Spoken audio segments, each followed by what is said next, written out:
인생의 목적에 대해서 좀 생각을 해보겠습니다. 목적이 있는 삶입니다. 제목은 이 만사 만물에 목적이 있죠. 목적 없이 존재하는 것이 없습니다. 가령 우리가 하늘을 생각해보고 태양이나 달을 생각해보면은 태양은 태양 그 자체를 위해서 있지 않잖아요. 땅의 그 에너지, 빛, 많은 것들을 태양이 공급을 해주고, 그렇죠. 하나의 불덩어리인데 그것이 이 땅을 위해 있습니다. 달도 마찬가지예요. 그러니까 낮의 빛은 태양이 담당하고, 밤의 빛은 달이 담당을 하고, 그러나 달이 그것만을 위해 있지는 않습니다. 바다의 조수, 썰물과 밀물이 있게 하여서 바닷물이 썩지 않게 순환되게끔 하는 일도 달의 역할이 있습니다. 그래서 태양이든 달이든 그 자체를 위해서 존재하는 게 아니고 뭔가를 위해 존재하도록 하나님이 지으신 거고, 그다음에 이제 땅도 마찬가지예요. 이 땅도, 이 지구, 이 땅도 땅 자체를 위해서 존재하는 것이 아니라 거기서 많은 산물을 내고, 육지는 많은 산물을 내잖아요.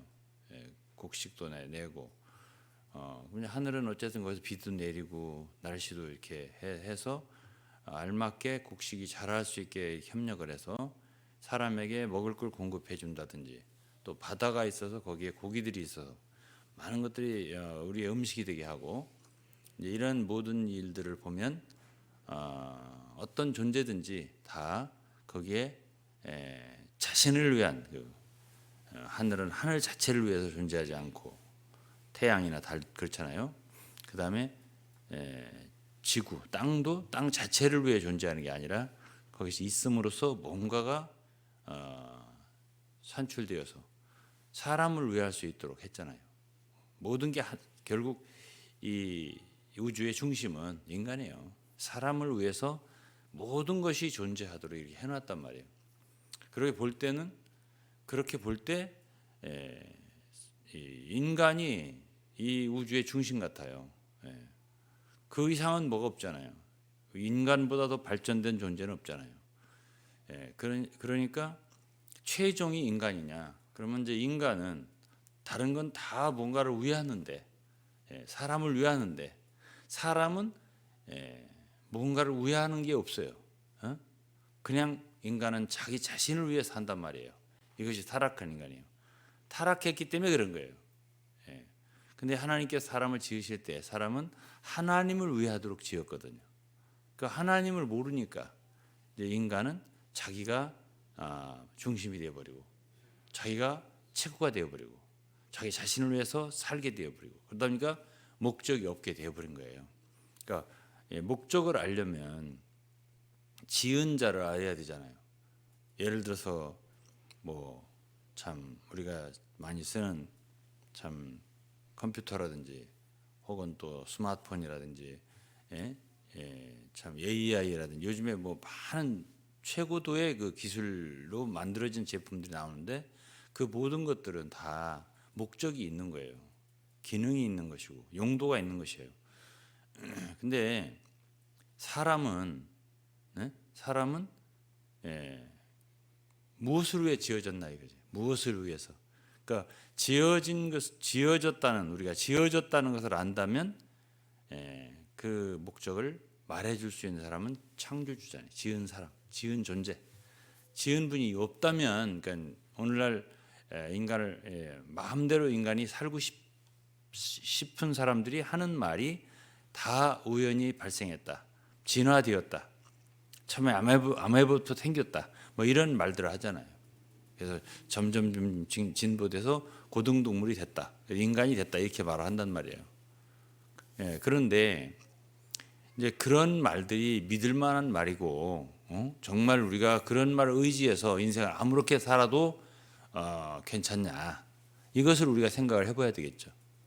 오늘날 그런 무신론자들, 즉 다시 말하면 하나님이 없다고 생각하고 자기 인생을 마음대로 사는 사람들이 많잖아요.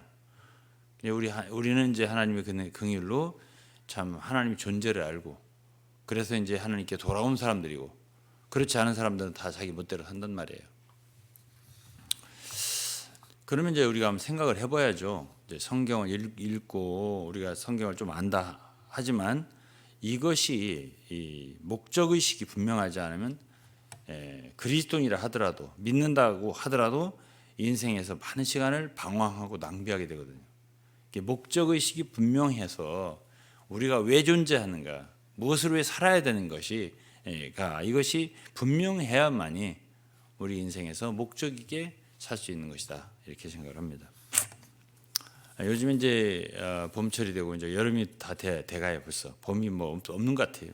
그러다 보니까 이제 참 여기저기에 참 아름다운 꽃들이 많이 피어 있어요. 요즘에 뭐 하얀색, 노란색, 빨간색 참 많은 색깔, 형형 색깔의 아름다운 꽃들이 피어 있어요. 그 꽃들이 존재하는 것은 그 꽃들 자체를 위해 존재하는 건 아니잖아요. 그럼 누군가가 그걸 감상해 줄 수 없다면 그 꽃은 왜 피는 거예요?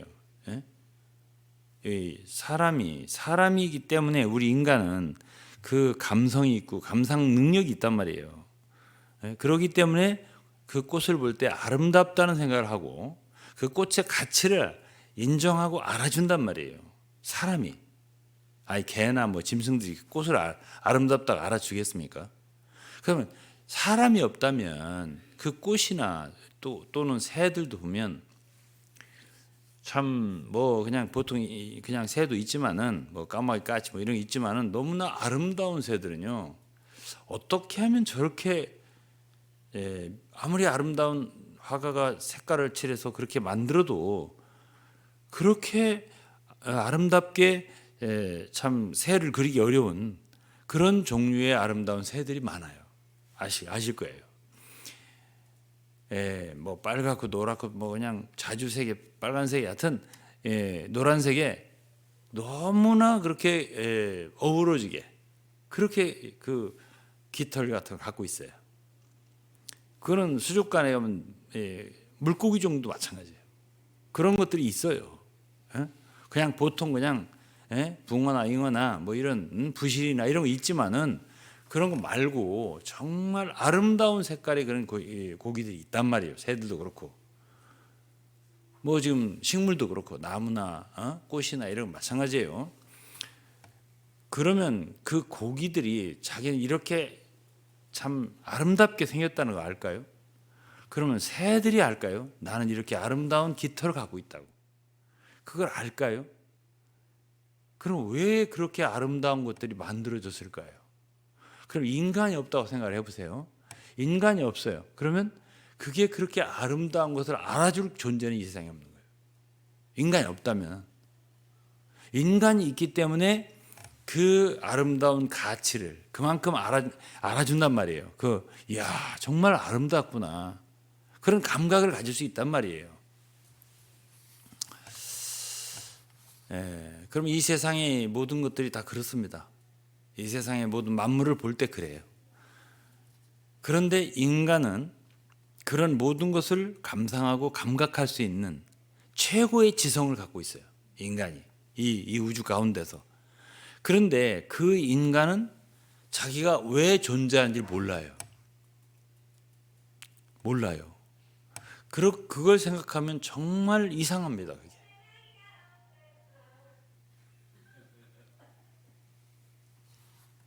그래서 말하자면 인간은요, 기계로 말하면 이 인간보다도 더 참 섬세하고 아름답고 또 고귀하고 그런 감각을 가진 존재는 이 세상에 없거든요. 우리가 우리 자신을 한번 생각해 보세요. 인간보다 더 그런 아름다운 존재가 있는가? 귀한 존재가 있는가? 없죠. 그런데 그 인간을 갖다가 더욱더 인간답게 만들어주는 종교가 있으니 이것이 기독교예요. 그러니까 그 사람의 가치를 최고도로 높여주는 게 있다면 그것이 바로 말씀이고 성경이고 진리예요. 그 정말 인간을 인간답게 만들어주고 참 인간답고 존귀하게 만들어주는 게 성경이란 말이에요. 그리고 하나님이시고요. 그러나 반대로 마귀가 있잖아요. 사탄이 있고 사람을 가장 하나님이 창조한 그 고귀한 존재를 그냥 못 쓰게 만들어 버리는 존재가 바로 귀신이에요. 귀신 들려서 조금도 펴지 못하고 38년 동안 꼬부러진 사람을 주님이 고쳤는데요. 그게 귀신 들렸다 했잖아요. 그러니까 귀신 들리면 귀신이 하는 일이란 인간을 완전히 무능하게 만들어 버리는 거예요. 그리고 뭐 귀먹고 뭐 눈멀고 또 뭐 말 못하고 이런 것들도 귀신 들려서 그렇다고 한 말씀이 환자가 많습니다. 성경에 보면 귀신이 하는 일이에요. 그러니까 오늘날도 성경을 가르친다 하지만 귀신의 가르침이 있다는 것이 디모데서에 있습니다. 아시죠? 그러니까 말씀도 잘못 배우면 사람이 귀신의 가르침을 받으면 어떻게 돼 있어요? 귀신의 역할이라는 다른 게 없어요. 귀신의 목적은 하나님이 창조하신 사람을 병신 만드는 거예요. 제대로 기능을 하지 못하게 만들어 버리는 거예요. 멍청하게 해가지고. 저는 이단에 속한 사람들을 좀 이렇게 살펴본 적이 있는데요. 많이 보지는 않고 보면은 비슷한 점이 있어요. 눈이요, 되게 좀 멍한 눈이에요. 정말이에요. 꼭 붕어 눈 같다. 내가 이렇게 표현했었는데, 그게 원래 주님이 주신 그 지혜가 어디 갔나 없어져 버렸어요. 그러고서 이제 어떤 사상과 이런 것에 교훈이나 이런 것에 중점적으로 세뇌가 돼가지고요. 어떤 한 가지밖에는 몰라요. 거기에만 그것만 아는 거, 그게 전부다고 최고인 줄 알아요. 이렇게 만들어 놓는 집단을 이단이라고 하는데요. 그렇게 됐을 때 그 사람은 원래 믿기 전에 그 사람 본전도 못 찾아요. 완전히 사람이 완전히 황폐해져 버리는 것이거든요.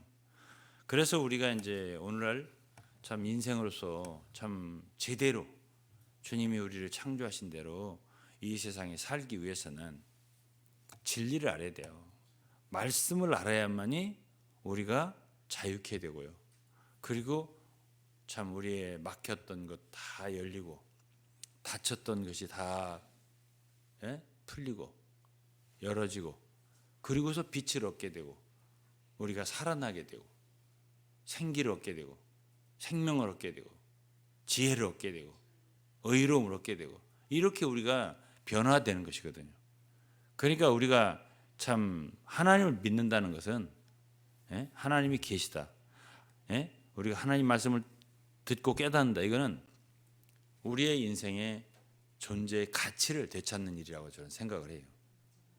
이제 하나님을 몰라. 그럼 그 자체가 어둠이에요. 왜냐하면 하나님 빛이시니까.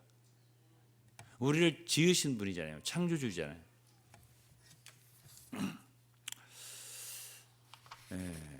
제가 이런 얘기를 이제 가끔 하는데, 저는 이제 이렇게 이 지나다니면서 이제 개라든지 고양이라든지 뭐야 여러 가지 짐승들을 봐요. 그럼 어쨌든 다 눈이 있어요. 제가 눈 얘기를 자주 해요. 사람의 기능에서 눈이라고 하는 거는 90% 이상이래요. 그게 차지하는 게 커요. 그러니까 소경이 불쌍한 거예요. 그런데 그 눈을 다 갖고 있어요. 그냥 이렇게 저 소래 포구 같은 데 가면 생선들 있잖아요. 그냥 탁 치면 그냥 그냥 거기서 끝나는 그런 고기들. 그 눈이 있어요. 하여튼 뭐 미물도 다 눈이 있어요. 곤충도 눈이 있어요, 다. 근데 눈은 뭐를 위해서 주는 거죠? 보는 거죠. 보라고 준 거예요. 짐승도 보라고. 그런데 그것이 지나온 사람들은 말이죠. 모든 것이 그렇게 필요에 의해서 생긴다는 거 아니에요. 예? 막 보고 싶어 하니까 눈이 생기나요? 예? 그러고서 귀가 있지 않습니다. 짐승들도 귀가 있자, 듣는 귀가. 당나귀 귀도 있고 같은 소 귀도 있잖아. 근데 인간이 있는 걸 거의 갖고 있어요. 짐승들도. 그런데 그들이 듣는 거하고 우리가 듣는 거하고 그들이 보는 거하고 우리가 보는 거 같겠습니까? 우리가 보고 듣고 느끼는 것이 굉장히 더 높죠. 그것들보다는.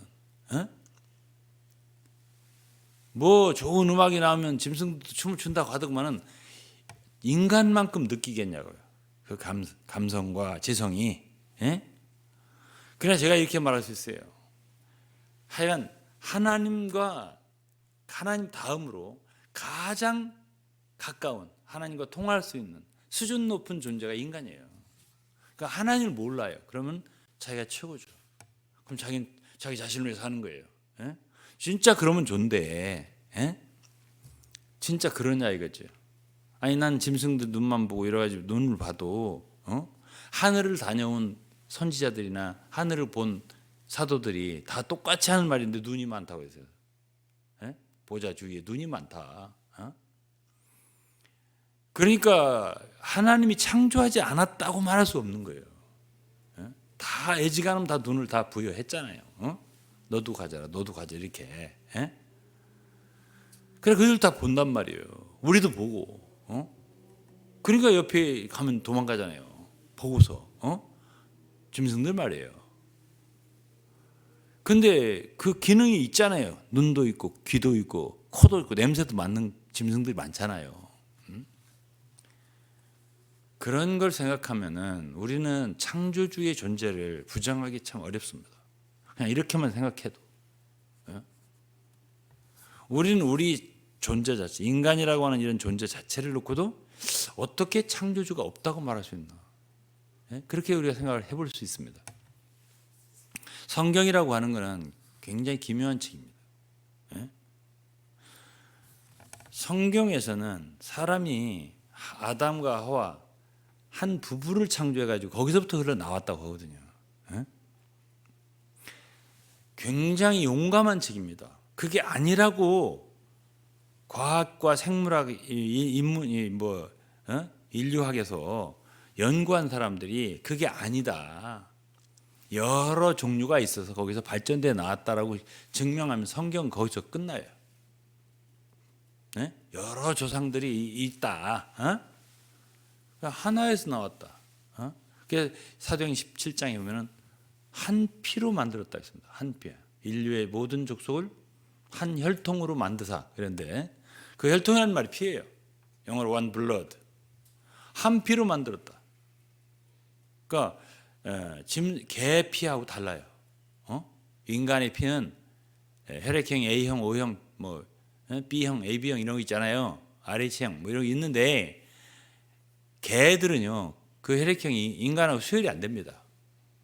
인간은요 오직 한 종류의 피예요. 흑인 인종이나 뭐 황인종이나 백인이 있어도 한 종류의 피라니까요. 그걸 어떻게 말하자면 혈액형도 뭐 조사를 못할 텐데 이것을 갖다 성경을 쓸 때 2000년 전 아닙니까? 근데 한 피라고 했잖아요. 모든 인류의 족속들을 한 피로 만들었다. 아니다. 이걸 증명하면요. 성경 거기 끝나요. 성경이 끝날 얘기 많습니다. 담대하게 그렇게 말했잖아요. 짐승들의 피하고요 다릅니다. 물고기의 피하고 짐승의 피 다릅니다. 모든 피가 달라요. 종류가 다르게 창조했다고 하셨거든요. 하나님께서 사람을 지으실 때 하나님의 형상과 모양대로 지었다 했어요. 분명 다른 거죠. 사람은 달라요. 짐승과 달라요. 어떻게 진화가 됩니까? 거기서 진화가 되더라도 다윈의 종의 기원이라는 책에 의하면 환경에 따라서 거기에 따라서 뭐 새의 부리가 달라지듯이 인간이 말하자면 변화될 꼬리가 뭐 필요 없으면 없어지고 해서 이렇게 된다는 건데 그래, 겉의 모양이 좀 다소 달라질 수 있다. 100번 양보해서.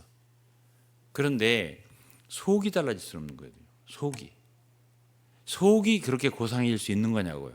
사람 종류하고 원숭이 종류하고 속이 양심 있잖아요. 인간은 양심이. 제가 항상 하는 말인데 이 종교를 갖고 있는 짐승을 봤냐 이게요. 양심이 있어서 사람을 물고 해를 끼치고 회개하는 짐승을 봤냐 이게요. 인간은 양심이 있잖아요. 그 속이 어떻게 변화되냐니까. 그래서 진화되냐고 속이.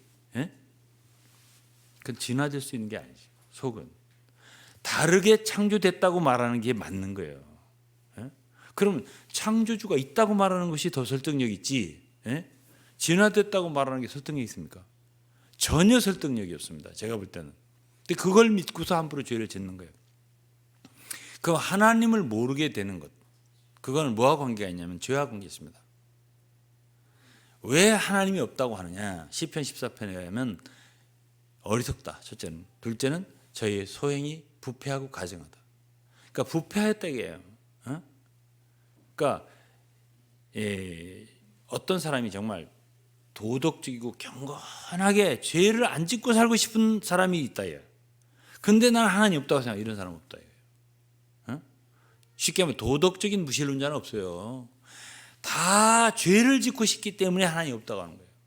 이게 성경에서 말하는 거예요. 그러니까 오늘날 그리스도인도 왜 하나님이 나는 자꾸 안 믿어지고 그러냐. 그러면 생활 가운데 죄를 지어야 돼요. 그럼 하나님 가까워져요. 이 세상에 무신론자들도 왜 자꾸 하나님을 부정하는 말을 하냐면요.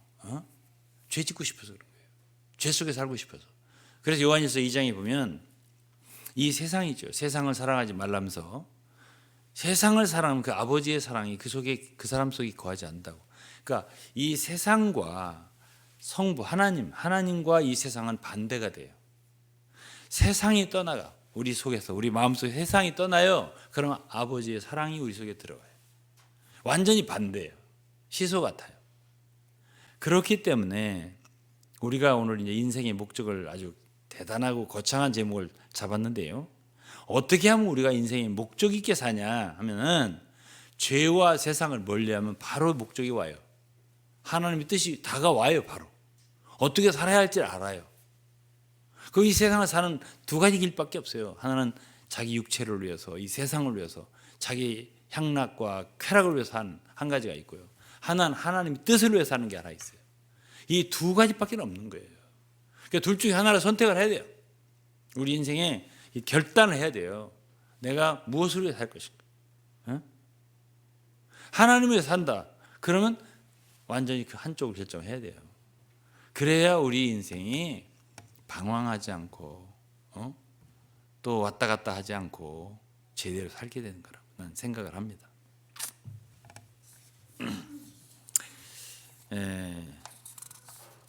삼성을 창업하신 이병철 회장이 돌아가시기 전에 절두성당이라고 하는 데 박모 신부에게 질문 24항목을 썼어요. 보냈습니다. 듣지 못하시고 돌아가신 걸로 알고 있는데요. 여러분도 들었겠지만 그분이 그랬습니다. 첫 번째, 신의 존재를 어떻게 증명할 수 있냐. 신은 왜 자신의 존재를 똑똑히 드러내 보이지 않는가. 신은 우주 만물의 창조주라는데 무엇으로 증명할 수 있냐. 생물학자들은 인간도 오랜 진화 과정의 산물이라 하는데 신의 창조와 어떻게 다르냐. 인간이나 생물도 진화의 산물이냐 이렇게 물어보셨어요. 이게 네 가지 첫 번째 네 가지 질문이에요. 다 똑같아요. 이러한 질문을 다 가지고 있어요. 그러나 분명하지 않으니까 그냥 죄를 짓고 살고 때때로 안 믿는 사람들도 인생이 공허한 건 말을 해요. 내가 왜 사는지 모르겠다는 말도 해요. 공허하다는 말도 하고 나는 삶의 목적이 무엇인지 모르겠다고 말도 해요. 그러나 그렇게 생각하는 건 잠깐이고 다시 돌아가는 것은 바로 세상이고 죄악이고 쾌락이고 그런 거예요. 정말 하나님을 찾느냐? 아니죠. 때때로 느껴질 때 한 번씩 그렇게 말할 뿐이에요. 그러니까 하나님이 그의 사고 속에 없는 거죠. 하나님이 그들 속에 들어갈 공간이 없는 거죠.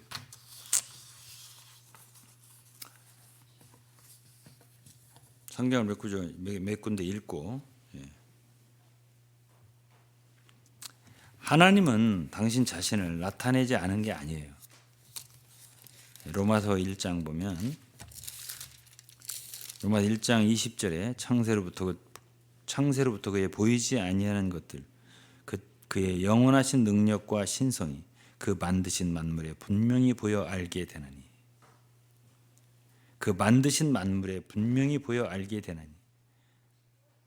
하나님은 당신을 나타내지 않은 게 아니라, 여기 보면 이 이병철 회장은 왜 똑똑히 자기를 드러내지 않았냐는데, 여기에서 바울 사도는 뭐라고 했냐면, 그의 영원하신 능력, 하나님의 영원하신 능력과 신성이 그 만드신 만물에 분명히 보여 알게 되나니. 나타냈다고 그랬어요. 그렇죠? 제가 지금 몇 가지 얘기했지만, 조류나 어류나 이 뭐 꽃이나 아름다움 이런 얘기했어요. 이 만물을 보고, 태양을 보고, 달을 보고, 별들을 보고, 이 땅을 보고, 바다를 보고, 이 모든 걸 보고, 산을 보고, 나무를 보고, 우리는 알 수가 있어요. 이거 지으신 분이 계시구나, 반드시. 그걸 알 수가 있는 거죠. 그게 첫 번째예요. 두 번째 이제 사도행전인데요. 사도행 17장에 보면 17장 31절에 보면, 이는 정하신 사람으로 하여금 천하를 공의로 심판할 날을 작정하시고 이에 저를 죽은 자 가운데서 다시 살리신 것으로 모든 사람에게 믿을 만한 증거를 주셨습니다. 예수 그리스도를 하나님께서 이 세상에 보내셔서 그를 죽게 하시고 사흘 만에 부활케 하셨단 말이에요. 그분은 우리의 죄를 대속하게 피를 흘리셨습니다. 짐승의 피로는 하나의 예표지, 우리 죄가 속죄가 안 됩니다. 사람의 피라야 속죄가 되는 거예요. 우리 대속이 되는 거예요. 그럼 예수 그리스도가 흘리신 피는 우리의 피와 다른가요? 같아요. 사람의 피란 말이에요. 그분의 피가 짐승의 피가 아니라 사람의 피란 말이에요. 그렇기 때문에 우리의 죄가 대속되는 거예요. 우리는 피가 있기 때문에, 혈기가 있기 때문에 죄를 짓는 거 아니에요. 우리의 혼으로 죄를 짓는 거예요. 그렇기 때문에 주 예수께서 당신의 혼을 들여서 우리를 속죄했다는 것이 이사야 53장 나와요. 그분의 혼과 우리의 혼이 다르다면 속죄가 안 되는 거예요. 같은 인간이었어요. 그분도 우리와 같은 혈육을 입고 온 인자, 사람이었단 말이에요. 그러니까 사람의 죄를 대속할 수 있었던 거예요. 예수께서. 우리의 피하고 다른 종류의 인간이 있다면 대속이 안 돼, 그 사람은. 그러나 그가 인간이라면 예수의 피로 다 대속이 되는 거예요. 그 피가 바로 우리의 피예요. 사실은 우리가 성경을 알면 성경 말씀처럼 참 과학적이고 이치에 맞는 그런 말씀이 없어요, 세상에. 그래서 우리 죄가 대속이 되는 것이거든요. 그리고 이제 여기서 사도 바울은 이게 아레오바고에서 하신 말씀인데, 그를 죽은 자 가운데 다시 살리신 것으로 부활을 얘기하는 거예요. 이 아테네라는 곳에 갔을 때 바울 사도가 이 사도행전 17장에 거기서 이제 얘기한 거예요. 거기서 사람들하고 많이 변론도 하고 그러는데 18절에 보면 예수를 전하고 또 몸의 부활을 전한다 이런 말을 했습니다. 그리고 지금 이 31절을 읽었잖아요. 32절에 보면 저희가 죽은 자의 부활을 듣고, 그러니까 당시에 바울이 전한 복음에는 중심이 있었어요. 뭐가 있냐면 그분이 창조주다. 창조주다는 얘기를 했어요. 이것이 바로 17장 24절이잖아요. 우주와 그 가운데 있는 만유를 지으신 신께서는 천지의 주제시니 손으로 지은 전에 계시지 아니하고 또 무엇이 부족한 것처럼 사람의 손으로 섬김을 받으신 것이 아니니 이는 만민에게 생명과 호흡과 만물을 친히 주시는 자이심이라. 인류의 모든 족속을 한 혈통으로 만드사 온 땅에 거하게 하시고, 우리 스스로 있는 게 아니라는 거예요. 우리를 이렇게 거하게 하신 분, 한 혈통으로 만드신 분, 우주에 주제가 있다라고 말해주는 거예요. 얼마나 분명하게 말하고 있어요, 성경이. 그러니까 성경에서 말한 것을 그냥 믿으면 돼요. 다 이미 말해놨으니까. 이런 성경이 없어요. 성경책이 없다면 우리는 믿을 길이 없죠. 그러니까 성경이 있다면 이것이 거짓말이 아니면 참말일 거 아니에요. 그 우리는 이러한 하나님의 말씀을 우리가 읽을 수 있고 믿을 수 있어서 얼마나 감사한지 몰라요. 우주 만물의 창조주, 주인이 있다는 거예요. 천지의 주제신이.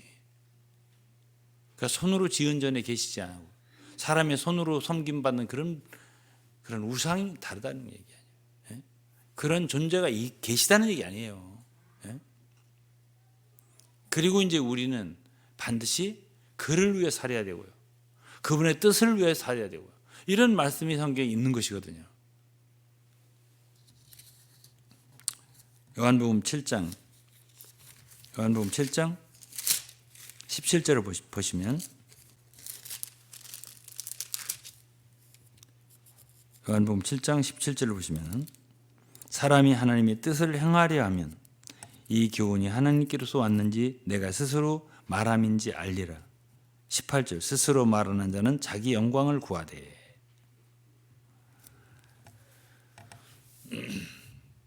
사람이 하나님의 뜻을 행하고자 한다면 진짜 안다는 거죠. 무엇이 하나님이 원하시는 뜻인지 안다는 거예요. 내가 정말 뜻을 행할 의지가 있는 사람이라면. 이 우주 가운데는 두 뜻밖에 없어요. 그게 복잡할 게 없어요. 하나는 하나님의 뜻이고요. 이 뜻이라고 하는 말하고 의지라고 하는 말은 영어로 같아요. will, 의지, 그리고 뜻 같아요. 두 의지밖에 없어요. 하나는 하나님의 뜻, 하나님의 의지. 또 하나는 다른 하나는 마귀, 사탄의 의지, 사탄의 뜻, 대적자잖아요. 이 두 개밖에 없는 거예요. 그 중간이 없고요. 제3이 없어요. 사람은 그 중간에 있죠. 하나님의 뜻을 위해서 산다면 그거고요. 아니면 마귀를 따르는 거예요. 이게 에베소 2장인 말씀이에요. 우리가 구원받기 전에는 우리 육체의 마음 원하는 대로요, 본질상 진노의 자녀였다고 했는데 그때 우리는 공중 권세 잡은 자를 따랐다고 했습니다. 마귀를 따른 거예요. 둘 중에 하나예요. 그러나 하나님이 사람을 창조할 때는 마귀를 따르라고 지은 게 아니죠. 그 마귀를 정복할 존재로 지으신 거예요. 땅에 기는 것들을 정복하라. 하나님은 그의 피조된 사람을 통해서 그분의 대적자를 멸하기 원하신 거예요. 그것이 인간이 타락하다 보니까 마귀의 밥이 돼서 그렇지, 하나님의 목적은 바뀌지 않았어요. 그래 아들 예수를 보내신 거고, 인자가 온 것은, 예수께서, 하나님의 아들이 온 것은 마귀의 일을 멸하려 하심이라. 요한일서 3장인 말씀이거든요. 그러니까 결국 우리는 하나님과 연합해서 하나님 뜻을 좇으며 마귀에게 패배를 끼치는, 마귀를 멸하는 이 역사에 동참해야지 마귀에게 유익을 주는 쪽으로 가면 안 되는 거지. 어떻게 하면 하나님 뜻을 행하냐? 우리가 정말 간절한 마음으로 하나님의 의지를 따르고요, 하나님 뜻을 행하고자 한다면 하나님의 뜻이 무엇인지를 안다는 거예요. 이것이 요한복음 7장 17절 말씀이에요. 한두 구절 더 읽고 마치겠습니다. 베드로전서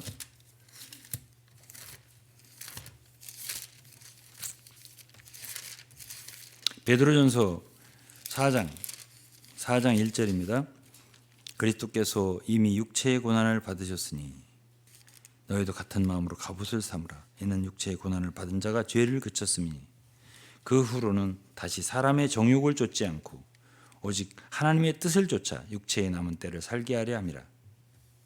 그러니까 둘 중에 하나예요. 사람이 결국 육체의 정욕을 따라 살면, 예? 그러면 결국 공중 권세 잡은 자의 의지를 따라서 사는 거예요. 그게 결국 사탄의 도구가 되는 것 뿐이죠. 그럼 또 하나는 뭐예요? 하나님의 뜻을 따르는 거예요. 그런데 베드로 사도는 여기서 뭘 얘기하냐면 고난으로 갑옷을 삼아. 그러니까 우리가 말하자면 육체의 고난을 당하게 되면 이 세상의 이 향락의 맛이 떨어지잖아요. 그러면 죄를 그친다는 거예요. 꼭 그렇게 고난을 받아야만 되겠냐는 거지. 그건 아니라는 거예요. 그냥 고난으로 갑옷을 삼아라. 고난을 당하지 않아도 정말 고난 당하는 사람들처럼 살아라는 뜻이에요. 그게 고난으로 갑옷을 삼다는 뜻이거든요. 그래야 이 세상에 이 참 육체의 정욕을 따라 살지 않고 하나님의 뜻을 쫓아 육체의 남은 대로 살 수 있다는 얘기가 베드로의 말이에요. 그럼 우리의 인생의 남은 생애를 어떻게 살아야 할지 하는 것은 성경에 이미 답을 주고 있어요. 그렇게 살면 돼요. 우리가 어떻게 하면 하나님을 기쁘시게 할까? 우리가 어떻게 하면 하나님 뜻을 행하며 살 수 있을까?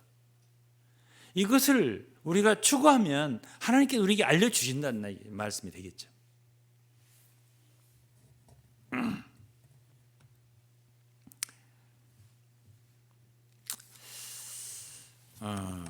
오늘은 여기까지 얘기하고요.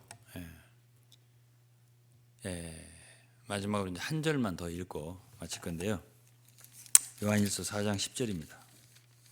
사랑은 여기 있으니 우리가 하나님을 사랑한 것이 아니요 오직 하나님 우리를 사랑하사 우리 죄를 위하여 화목제로 그 아들을 보내셨습니다. 이건 이제 다른 얘기 같은데, 이제 우리가 정말 하나님을 사랑하고 그분의 뜻을 행하려 한다면 알아야 할 게 하나가 있는 것 같아요. 그래서 이 구절을 제가 택했습니다. 그게 뭐냐? 하나님의 사랑이에요. 하나님이 사람을 사랑한다. 이거는 우리 주일학교 때부터 배운 말씀이에요. 그런데 제가 성경을 30년, 40년 연구하고 참 주님을 지금까지 섬기고 지금 와서 제가 고백할 게 하나 있다면 성경에서 제일 참 충분히 깨닫기 어려운 한 가지가 있으니 그것이 바로 하나님이 우리를 얼마나 사랑하시는 거예요.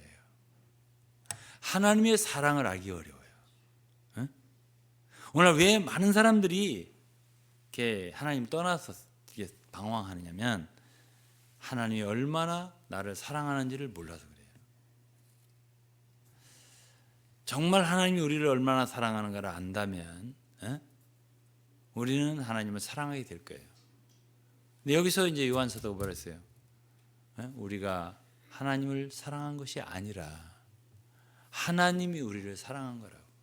그래서 그 아들을 화목제로 보내신 거라고 그랬습니다.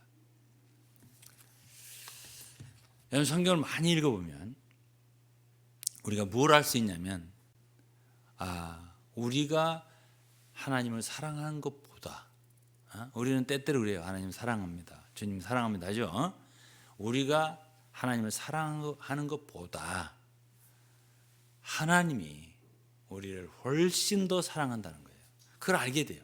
성경을 읽으면서. 그럼 성경이 우리에게 뭘 알려주냐? 내가 이렇게 너희를 사랑한다고. 처음 구원받을 때만 사랑한 게 아니에요. 우리의 일생토록 내가 너를 사랑한다. 그래서 바울 사도는 사랑을 받은 자처럼 행하라고 그래요. 우리에게. 에베소 5장에. 우리는 사랑을 받는 사람인 걸 잘 몰라요. 우리가 지금 하나님의 사랑을 이렇게 받고 있다는 걸 잘 몰라요.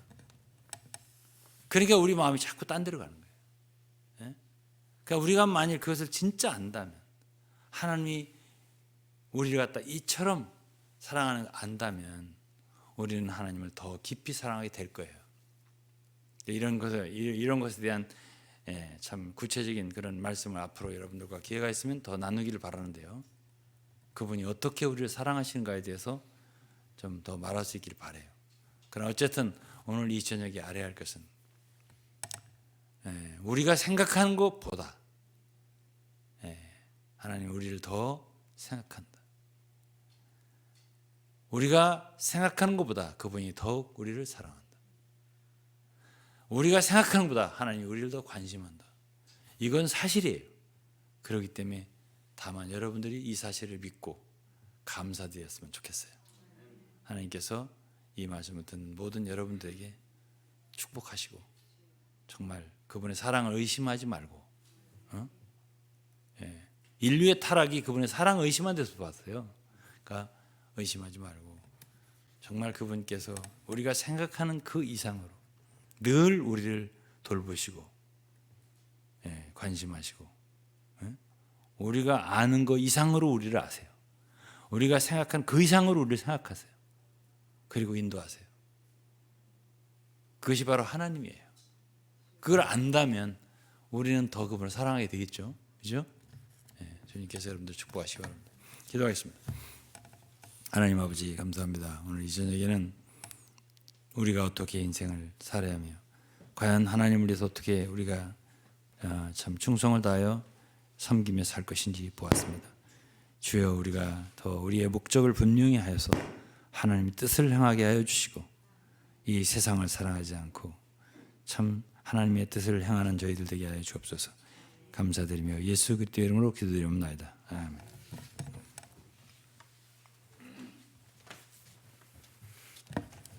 아멘. 우리 다 함께 복음성가 173장입니다. 복음성가 173장 세상에서 방황할 때 함께 찬양하시겠습니다.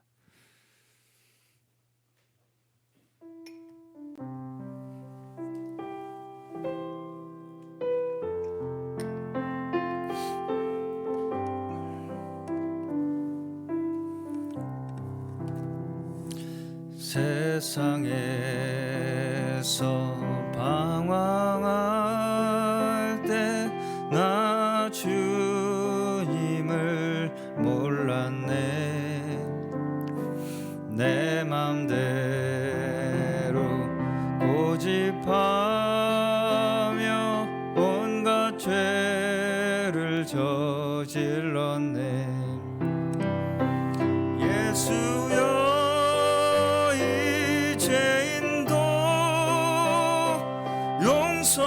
용서받을 수 있나요? 벌레만도 못한 내가 용서받을 수 있나요? 많은 사람 찾아와서 나의 친구가 되어도 병든 몸과 상한 마음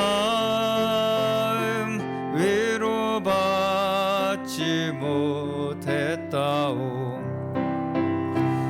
예수여 이 죄인을 불쌍히 여겨주소서. 의지할 것 없는 이 몸 위로받기 원합니다. 이 죄인의 애통함을 예수께서 들으셨네. 아멘. 못 자고 사랑의 손 나를 어루만지셨네. 내 주여 내 주여 이 죄인이 다시 눈물 흘립니다. 오 내 주여 나 이제는 아무 걱정 없습니다. 아멘. 내 모든 죄 무거운 짐